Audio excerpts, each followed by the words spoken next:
Hi, class. Today we're going to talk about, I'm sorry, the second part of the Older Adult and Psychotherapy book.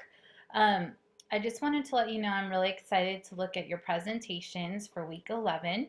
I really appreciate you working through some of the questions maybe through this project. But I'm really looking forward to looking through what you guys discovered, seeing what outside sources you found. I just want to encourage you. I know you're not necessarily forced to, but it will be available for you to look at other people's presentations and what they found and some more in-depth information, which could help you in your future and could be good for maybe some of your brochures that you're going to make at the end of the semester. So I encourage you maybe to take a look at what some of your classmates have done as it being a good resource for you. And they are again posted on the blog portion of of the learning objectives, or the learning activities for each week of week 10, 11, and 12. There's some topics that aren't actually in the ones that we'll cover, so it might be more in depth for you, especially if you're looking to work with an elderly population that could potentially help you again for your future. You always want to be adding tools into your therapy tool belt. So this week, real quick, the article that you guys were assigned to look at, it talks about church and how church potentially affects the aging population in specific areas. I think the one thing that I really took from that article is church does seem to play a big role and a positive role in the life of aging people. And I think depending on the involvement of an aging person, there's, of course, the community factor, there's the faith factor, um, which really helps the aging adults. They're able to really feel like they sent the sense of belonging and faith that God's in control. You notice some of the decline when health declines, there's kind of a decline in church, whether that means there's a loss of faith in God because they've gotten ill, or the lack of ability to go because there's no one to take them, or no people available to bring them to church. That could be a factor. But it is just kind of interesting how that does sustain a lot of aging people, especially people in a rural area that don't have a lot of accessibility to other outside things. Um, so I just kind of wanted to touch on that. The next thing I'm going through again is the treatment planner. Uh, the first one being disruptive behavior of dementia, and a lot of these topics that we're kind of going to go over today. Um, there's obviously some very pivotal things that have to do um, with elder abuse and such, where it's obviously really important. Um, but some of these are just talking about like a loss of independence. Now, disruptive behaviors of dementia, clearly seeing aggressive behavior, right? And it's disrupting the person's life. You're going to have, again, a lot of issues with caregivers. And this is where maybe an adult child, where you really have to start to make some decisions if the person is becoming almost abusive, even though that's not who they are normally, but just as a result of their dementia. And again, you got to remember, a person starts to kind of gain dementia and is forgetting things and not really cognizant of what's going on. They're going to be afraid, and that's their way of kind of defending themselves, although it's not correct or right or healthy. For the people around them, it's just they're afraid. I mean, I can't even imagine waking up and not understanding why I'm there or who I am or anything of that nature. That would be very, very scary. Um, so in here, it gives suggestions of things you can do. A lot, again, going back to family support, caregiver support, really bringing in the outside resources so this person isn't left alone. And that's something very huge. A person who's dealing with this kind of stuff shouldn't be alone in a house by themselves. So really being able to draw in these outside support networks to really try to get answers and get a person situated in the best environment. And that's where you could be a huge asset as far as getting the person additional resources. And again, bringing in the collaboration of their whatever their support network looks like, whether that you get them connected with a social worker, maybe a hospital, a doctor, some other resources, so they're not alone in dealing with this situation. Um, the next topic is driving deficit. So again, they're concerned about an older adult with driving, and there's a lot of jokes made about that. But in all seriousness, that is very scary. If an older adult cannot drive or is losing the ability to see, or um, gets very anxious behind the wheel, things of that nature, it's not only a harm to themselves, but it could be a harm to others. And with driving, it's kind of like the whole house situation we talked about in earlier chapters in the other book. It's a loss of independence. There's some freedom in being able to drive. I think, we talk about age, and sometimes the ageism, whether you're a young person or an older person. I mean, I remember being 15 and being so ready to get out there and wanting to drive my car and run errands and be able to do those kinds of things and not have to ask anybody else. And it's the same kind of situation an aging person, when they lose their ability to drive, or someone says, you know what, you can't drive anymore. That's some of the things that they go through. They're restricted, and that's a loss of freedom. And if there's a sense of maybe giving up due to that. Now, some people who are aging will make that decision on their own, um, but others will need to be told. My 90-year-old neighbor, I know I talk about, but she's the oldest person I know right now. um, it got to a point where she got sick and she couldn't drive, and kind of her kids just kind of said, you know what, mom, like, why don't you drive anymore? We'll make sure you get to everywhere you need to go. And it was very gentle, but she has a degenerative eye problem. She can't see really well at all. And granted, she's driven that route for many, many years that she would go to church, but it wasn't safe, not only for her, but anyone else that she be on the road. Her reaction time isn't the same, her vision wasn't the same, and she was extremely nervous. So it was done in a very gentle way, but it was a sense of independence being lost. So there's some great ideas talking about that loss, and maybe suggestions for homework assignments, maybe helping them convey how they can get rides. There's dial a ride, things of that nature for people.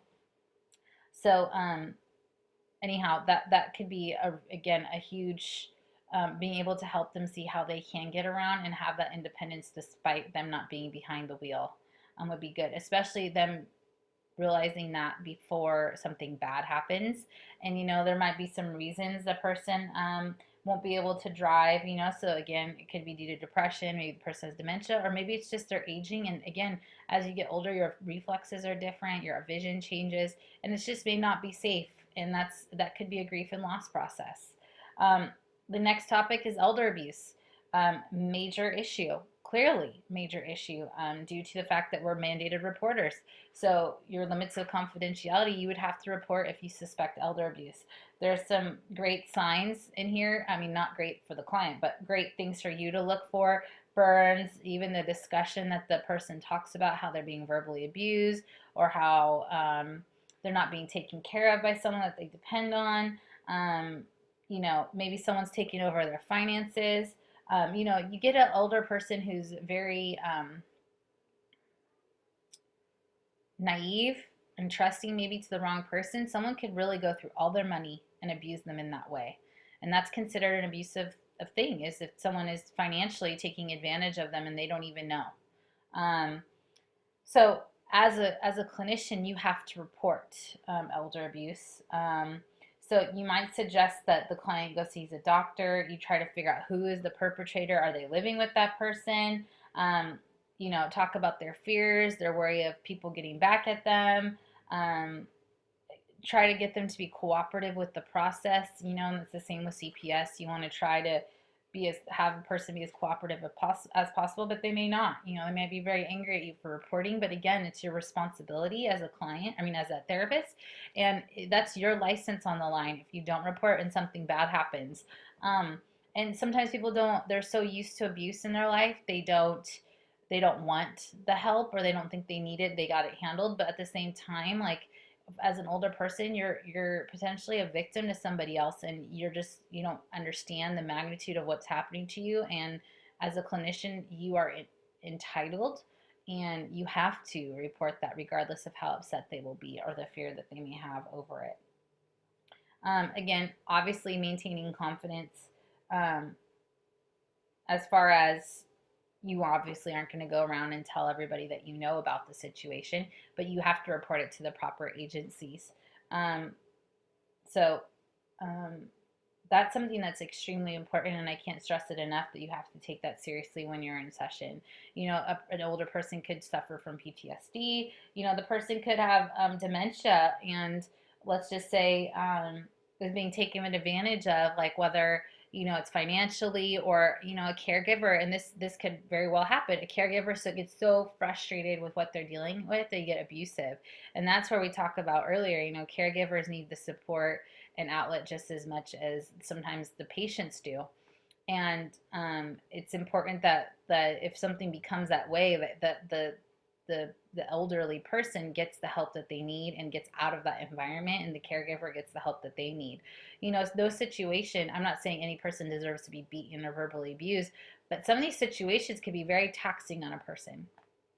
And that doesn't give the right for anyone ever to abuse anybody else, but there might just need to be other alternatives figured out for a situation that got really intense or very unhealthy. And some of these people may have had unhealthy relationships before, and so before aging, and so it's just intensified with age and everything that comes along with that. If there's illness, or some of these illnesses that we talk about that require a lot of care, and it could just become one gigantic mess. So again, it's important as a clinician, you're always being mindful with elderly people as well as with all your clients if there's abuse happening. Falls. So a person starts falling a lot. Again, they could get depressed because of their falls. They may have sustained injuries because of their falls. They're not able to do as much. They might not be able to walk like they used to. They have to have a walker. So this might be an opportunity to talk about how clients can improve their safety, maybe talking about where they need to go if they're in their home and their home is not suitable for them anymore, really helping them explore what are their options and being realistic with what their options are. Again, we talk about a loss of independence, and this might be a time with a fall or a person keeps falling where we really have to consider, is where you're living a good fit for you? And that's a really hard thing to accept. Or is it wise for you to keep doing this behavior if this is what the outcome is? So again, I know these aren't things that clients like, but it's the reality, and it might cause you to, this is where you might see things like adjustment disorder, because they have to adjust to the reality of where they're at, and that's hard. And that's the same thing with the driving, adjusting to a reality that hasn't been your reality for a very long time, and that's hard. And that's where, seniors tend to fight for, like, I'm not a child. They're very right. They're not children, but there is a sense of loss. You can't do the things that we used to do anymore. So that's just something, again, with that particular one to be mindful of. Now, grief and loss.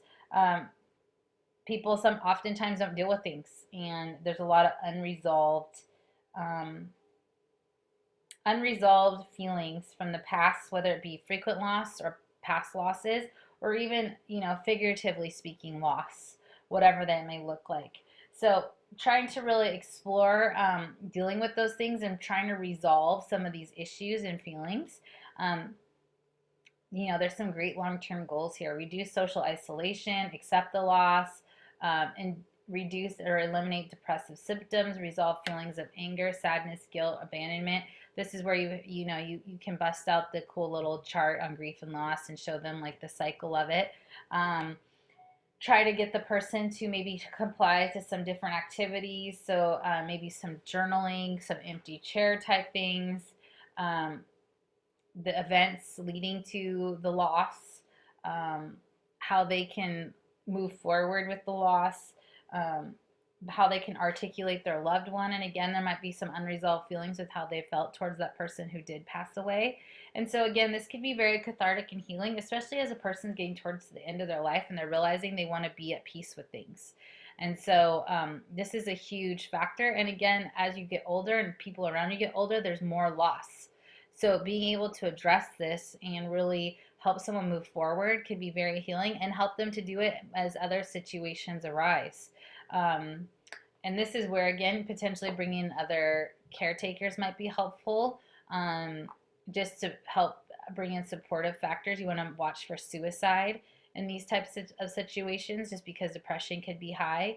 And then maybe this is when they're realizing their own mortality too, and that might cause some anxiety. So really being aware of some of these things and how you can address this, and really help a client to feel good about where they're at and where they were. So there's a lot in this week. I hope this is helpful. Again, look over your fellow students' presentations, and I look forward to speaking with you next week. Have a good day. Bye-bye.